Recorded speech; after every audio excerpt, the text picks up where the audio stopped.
started here. So this change has been coming from the Department of Education. The State Board of Education started proposing these changes back in, I think, 2019.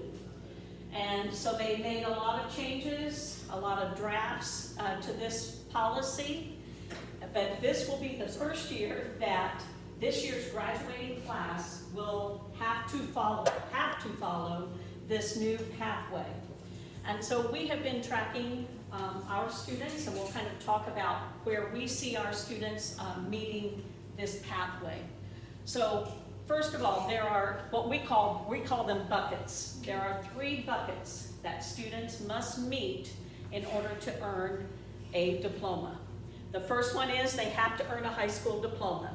So we offer the Academic Honors Diploma, the Core 40 Diploma, and then rarely, but sometimes we offer a General Diploma.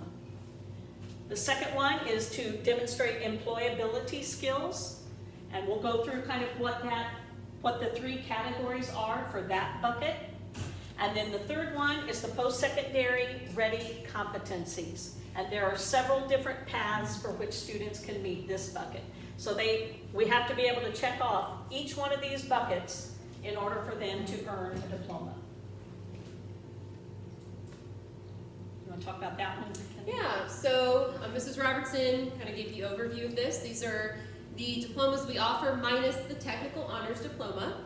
So one of your kids will be on one of those particular paths, so those hopefully look familiar. So just a reminder that if your kid is on the Academic Honors path, make sure that we remind them every time we meet for scheduling, remind them multiple times a year, but make sure that they're getting no lower than a C- in any of their courses for a semester grade. And then also they need to end up with at least a 3.0, and then just those extra course requirements that we always discuss during scheduling time. But just keep in mind that they have to meet those requirements. But as long as they're graduating with a high school diploma, they've checked that first box off and they're good. That first bucket is taken care of. So this second requirement, there are 3 ways that they can earn the employability skills. It's a project-based learning experience, service-based learning experience, or a work-based learning experience. This one is relatively easy for us at Central Catholic because we require all of our students to do service learning. And they track that in the mobile serve app, sorry. So we have a record of that, and your child has a record of that. So this bucket is going to be pretty easy for us to check off, so long as they do their service learning.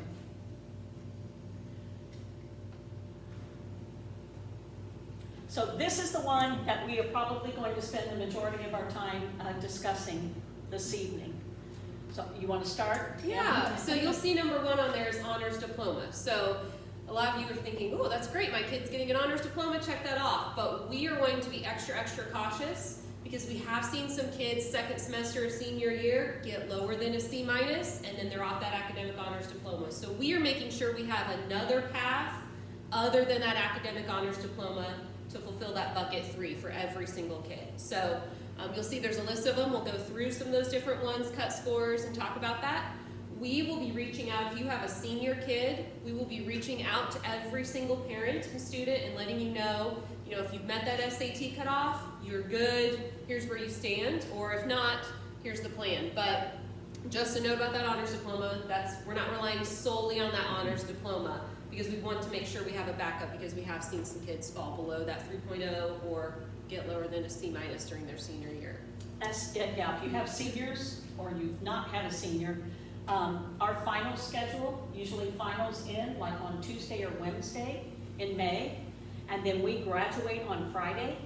And as Mrs. Wee said, we have had some students who just have, at that last semester, have earned a D in a course, and it's knocked them off the Academic Honors Diploma track. So we cannot depend on that, and we don't want to have to make that phone call to you to say, hey, they're not going to earn a diploma. So it's in any class, and so not only will they get knocked off the Academic Honors, so that's the only one they have on their bucket 3. They also won't graduate. So you're putting a lot of eggs in one basket if you're thinking this is this is what I'm putting what I'm banking on for graduation. So we just don't want any kids to slip through the cracks at the last second. So that's why we're going to talk about some other options that almost like a safety net to have more than one avenue to fill this last bucket. So the ones that are in bold are the ones that we will be primarily using, and we will break all of these down in the further slides as we get along here. But just a couple highlights about those. The SAT, all seniors, all current seniors, took the SAT back in March. It's now a state requirement, so every year now, juniors will be taking that SAT. So your kiddo may have already met that requirement. If you have a senior, because they took that SAT, they may have gotten above that cut score, which we will talk about here in a moment, but that's one way to do. And that was one of the changes from the state. Last year was the first time that every junior in the state of Indiana was required to take the SAT at school, okay? So let's break some of these down. Like we said, honors diploma, we're not relying on that solely for the reasons that we laid out there, because we have seen some students fall off that track days before graduation, which is not a fun phone call anyway, but let's make sure we at least get them graduated if we have that happen. So the SAT, these are the cut scores for the SAT. So if your student got, and they have to meet both of these, both the EBRW, which is that reading, writing, and the math cut score. If they got a 480 or above in the EBRW and also a 530 in math, then they are good. And that is any administration. So if your student got above a 480 in March for the EBRW, but did not get above the 530 for math, but then they took it in June and their math score was higher, they're good. Also, So once we you had met we had a few that did that. And real quick, this is for our 2023 graduating class. We cannot 100% say if you have a younger student that these are going to be the exact cut scores for your student in 2024, 25, 26, and so on. That's just what we have for this year. We will communicate that if it does change. If you have younger students, I just wanted to let you know that that may not be the same exact cut score when your child is a senior. And those are set by the College Board. Those cut scores are set by the College Board. There was a committee that met this summer. Ms. Kanareki was on the committee with the DOE to discuss if those cut scores should be higher. But no way will the College Board allow them to go lower. So. And like I said, we will be in contact with every parent and student who's a senior. So if your kid's a senior, you'll be hearing from us. So we will let you know if they have met that requirement, and if they have, they're done as far as their graduation. As long as they are getting their theology, their service hours in, and as long as they're meeting their requirements for their diploma, they're good for graduation. So we will be in contact with you and reiterate that for everybody. But like we said, you can use any administration. So we will have the October SAT school day that we will offer here. Kids can take it again if they want to do that. That's open. There's also administrations beginning of October, and then I think December is the one after that. So your student can take it as many times as they want. It tends to be that we kind of see a plateau after a little bit. So if your kid's in that bucket, we'll be talking individually about that plan. So here at CC, based on our March data, over 80% of our 2023 graduating class met the cut score for the reading and writing. And again, we've kind of been watching our students take the PSAT, the pre-SAT. They take that as sophomores and as juniors. And so we feel that, many of our students are going to hit that third bucket with their SAT score. Over 60% of this year's graduating class met the math cut score, okay? So there again, we've looked at that data, and if a student is relatively close to passing, you've probably heard from their counselor recommending, we would like for your child to take the SAT again to see if they can hit that benchmark, okay? Yeah, I mentioned that. Okay, so the PSAT, so if you have an underclassman, if you're not here as a senior parent, or you have a younger student, we do give the PSAT here, October 12th of this year. Both our sophomores and our juniors will test. This again is a very good predictor for us as to how students are going to perform on the SAT. We have compared this year's graduating class, their SAT scores to their PSAT scores, and they are pretty comparable. The results for these do arrive before the end of the first semester. So sophomores are required to create a College Board account because they will log into that. They can see their PSAT scores, as can juniors. Juniors should already have an account. And then both sophomores and juniors, this is wonderful. They link their scores to a free online remedial program. I guess it's called Khan Academy. And based on their scores, it will create an individualized review plan or plan of action for your child. And they can go in there, it's free. They can take practice questions, they can review, and we've learned that students who really utilize this do seem to do better. So, okay, again, the Khan Academy here, by linking their PSAT scores, each student gets that individualized program, and again, they should be using this free and online. So last year we set up those accounts, made sure that all the students linked their scores to Khan Academy. And then, we've told them that homeroom time is a great time for them to use that. But again, they could do it. We find that some of our more motivated students are doing that practice at home. So, Mrs. Rose, I would assume that's still available for current seniors. Yep, absolutely. Yep.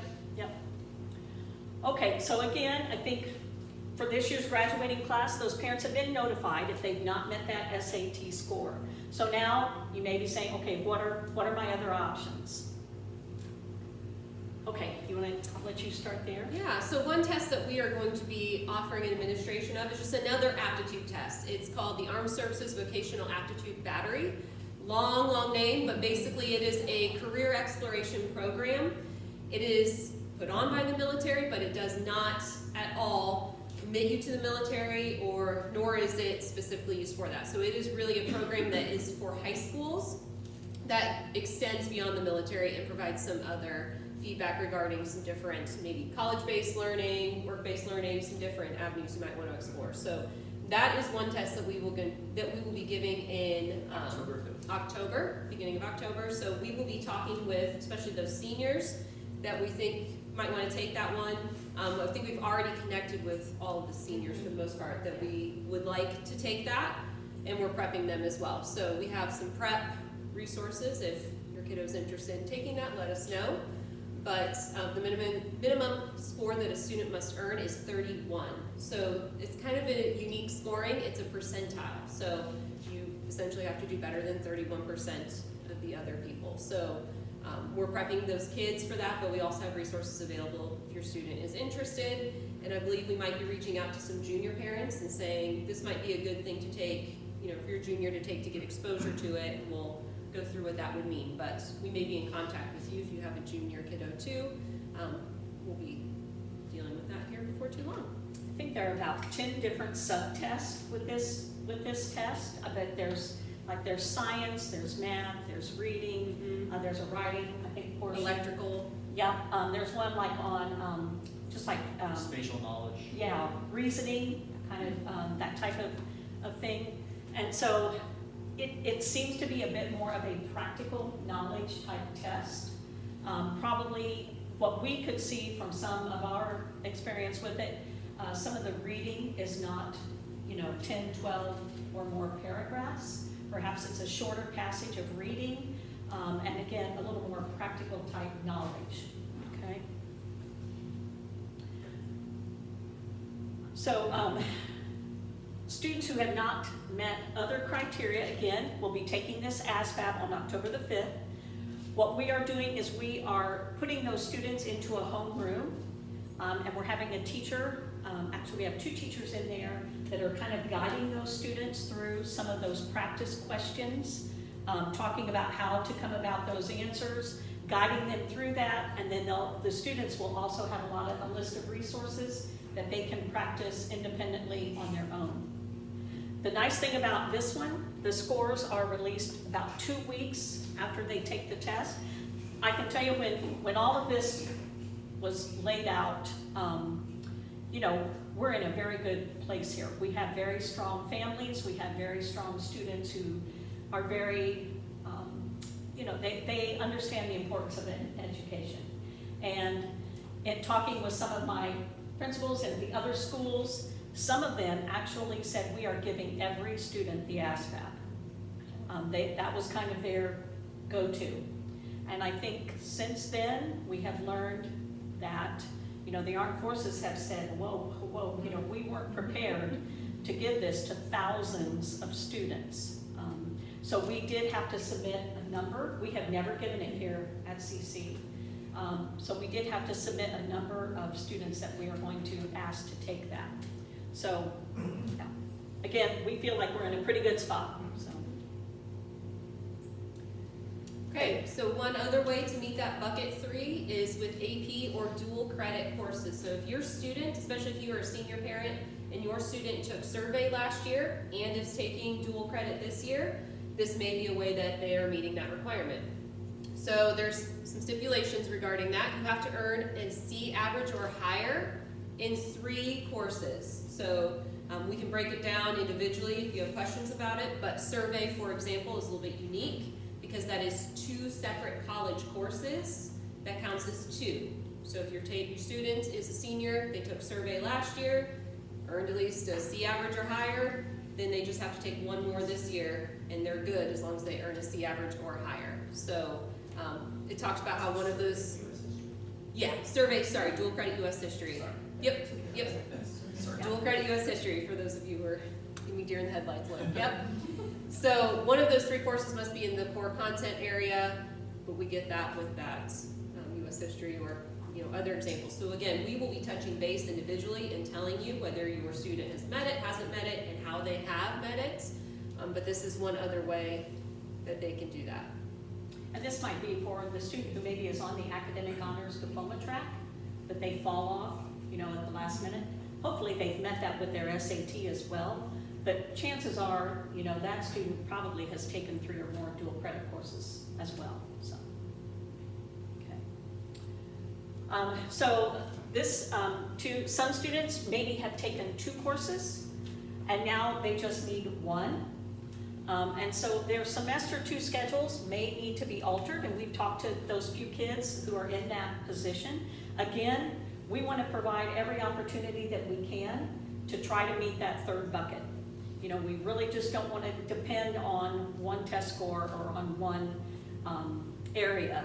So there may be some who didn't meet the SAT requirement that may need to change their schedules a little bit for 2nd semester. We do have some dual credits that we could offer for just the 1 semester so that they hit that 3 courses. The risk of relying on this criteria solely is they have to have a C average or higher in the 3 courses. So again, if they don't do well in those, that they don't meet the criteria. Yeah.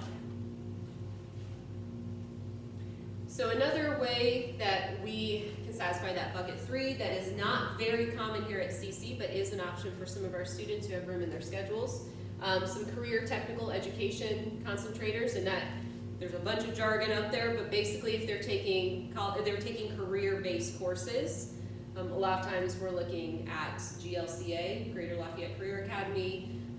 Again, it's a very small number of students who are able to do that, but that is one way that we can meet that requirement. So if your student is thinking something in that field, we'll be touching base with them.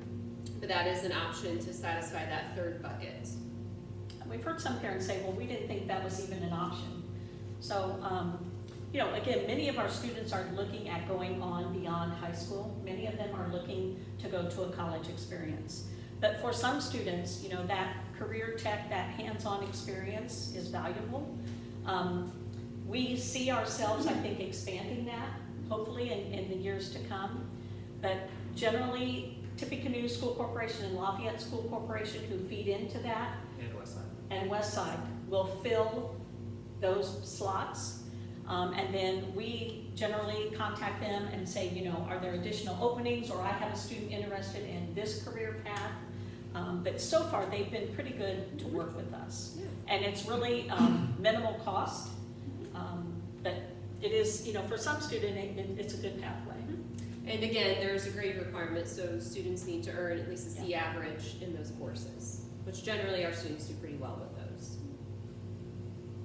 So another option that's available is ACT. Not many of our students take it, but we have had some students, especially with the grad pathways coming to play, considering it. So there's some current benchmarks for the ACT, and then students must meet at least 2 of the 4 score requirements, and they give you the specifics down below. So if your student is interested in the ACT, we can look more into that and discuss, you know, cut scores and what they would need for that, but that is a less common option. It's, again, another aptitude test, so it's similar to the SAT. SAT is just more prevalent in the Midwest. A lot of times, a lot of programs they accept either one. So a lot of our students will take the SAT, but we have, in the past, had a couple students who will take ACT, which is not very common. And for the SAT and ACT, we don't give the ACT here at school, but you can sign your student up for a weekend test, which may be proctored at Jeff or Westside. So we can't sign them up here through school. Same thing with the SAT. If you want your student to take a weekend test, not the school day test, you can sign them up. We're not a host, but I know Lafayette Jeff has them, Westside has them. I'm sure one of the schools or both schools in the Tippecanoe School Corporation has them. And all that stuff you can find on either College Board website or the ACT website as far as the dates. Now, if you have questions about dates and stuff, we can give you that information and point you to the website. But if that's something you want your student to do, you guys kind of have to sign up through their website, and we can help you with it if there's any questions. But yeah, that's signed up through their website online, and you just register. And there's a few things you have to go through to take either the SAT, not the one here at school that we host, or the ACT. And these tests, a lot of times you're looking at the end of junior year, going into senior year. So if you have a sophomore, you can kind of put it on pause for a moment, but if you have a junior, this may be something we talk about in scheduling meetings, and we get close to that in second semester. We go over all these things. If you're a senior parent, you've heard this whole spiel before, but we're looking generally later in that junior year typically for that. If your student wants to get a head start, they absolutely can, they may not have the math to be as successful as they could later on in that. So those are just some timeline things to consider with that. And then there's some other ones that, again, are not very common for our students: a state and industry recognized credential or certification, and then a federally recognized apprenticeship. So that's not saying we wouldn't have the ability to do that at some point. It would just be a very special circumstance, and we'd have to figure out the logistics behind that. But the other pathways we have set up already, we have some kids participating in. These we don't really have any participation in so far. So those are some other ways you can meet that bucket. If you're interested in exploring that, we can look into it, but the other ones are definitely established at this point. And then locally created pathways just opens up the ability for schools to submit some different ways for their kids to meet those requirements, but they're pretty picky on those, so those don't get approved very often. I think there's, maybe 20 across the state that have been approved. Yeah. It's almost like an entire curriculum, creating an entire curriculum course. So. Okay, so yeah, what if my child doesn't meet any of those criteria in that third bucket? So there is a waiver process that does exist. I'm not sure, yeah. So one of the components of that waiver is that the student has attempted to achieve at least 3 separate post-secondary readiness competencies. So that is extremely important. And this is if they transfer. So we're focused on this one. So if you go to the next slide. Here at CC, okay, and we've confirmed this in writing with the state. All of our, over 95% of our freshmen begin their high school academic career here at CC on the academic honors track, okay? So we have that in writing, because I said, how do I prove that? And they said, well, it's just an honest kind of a policy that you just have to be willing to say that, yes, that's what happens. And And here at we CC do. it does, Yeah. yeah, we do. So that is one attempt. Everyone has attempted, or nearly everyone, that academic honors diploma track. Now, again, if they get lower than a C, they have fallen off of that, but at least they attempted Lower than a it. C minus. I'm sorry, lower, yeah, C minus. They have attempted it, okay? Second attempt, all of them took the SAT here at CC. So they have attempted the SAT. The third attempt here is going to fall into one of these areas. So, when we ask parents, we need for your child to take the ASVAB, or we may need your child to change their schedule so that they can get an additional dual credit. We're trying to make sure that we have hit 3 attempts. If we fear that, there could be that possibility that they aren't going to meet that third bucket, okay? Oh, and we also reached out and talked about, what if our child took the SAT 3 times? Would that be 3 attempts? So they have to be 3 separate attempts. So even if you've taken the SAT 20 times, that will not, It only counts as one. yeah, that only counts as 1. So we have the academic honors, we have the SAT, so there has to be something else. It can't be the SAT again for the second time. We had questions about that, and so we got that answered too. Within the past 6 months, I was at a meeting with a group of principals, and there was an argument. The one principal said, no, it means if you've taken the SAT 3 times, that counts for the waiver. And the other principal said, no, that's not right. You have to do 3 different. It was just, so this is new. There's a lot of confusion. This is new for everyone, and as we're rolling this out, I think we're all starting to see some of the the questions that need to be answered. So with that waiver, there are 4 criteria here. So again, they have to have that C average throughout their high school career. That's a combination of courses. It's 32 credits that they look at. And so it's not if they got 1 grade lower than a C, it's the combination and average in all of those classes. Is it C or C minus? This one is a C. C average in a certain Okay. set of Gotcha. courses. Okay. It's not all the courses, it's a Okay. certain set they lay out, so they say this certain math, this certain Okay. English. The other thing we have to look at is their attendance rate, and they want it calculated freshman, sophomore, junior, and senior year. So they have to have an attendance rate of 95%. If there are any unexcused absences, that's going to count against their attendance rate. So again, we tried to talk to parents about make sure you're calling in if your child is sick. And probably all of you sitting here have done that because you're sitting here at this meeting. But it is very important that your child not have excessive unexcused absences. Also then meet the requirements and, this one. So we talked to the kids about this. Our student services department is putting out a survey. You've We already did, done we it. had all of them Yeah. responded. And we've told the kids, you need to take this seriously because we have to document what their plan is for post-graduation from high school. So what is their plan? Are they planning to join the military? Are they going into the workforce? Are they going on to, post-secondary education? And so if they have shown that they have a plan, and I can sign off on that, then that student survey is going to be the source of that. So again, we've asked our kids, please take that seriously. So. Okay, I'm gonna pop back to, get dizzy here. The main page, just to reiterate, because that's a lot of information, that most of our students, there it is, most of our students will likely get this with the SAT, dual credit, possibly the ASVAB. So those are going to be the most common paths. If your student is a GLCA, there's a chance that they're likely going to get it that way. We just have to verify that, I think, with one of our programs. Yeah. But the most common are SAT, and then that dual credit and probably that ASVAB as well. So likely your student will fall into one of those buckets. And again, we will be in contact with you whether your student has met that requirement or not, talking about a plan if they have not, and then we will be updating you as we get scores in. We just had an SAT at the end of August here. So once we get those scores in about a week and a half, weekish, I think, then we will be updating you as well if your student meets that requirement and just keeping you in the loop. So there will be a lot of back and forth with that as well as we go through this. So you want to go back to the very first, or the slide that shows the 3 buckets again? Yes. Yep, there it is. Okay.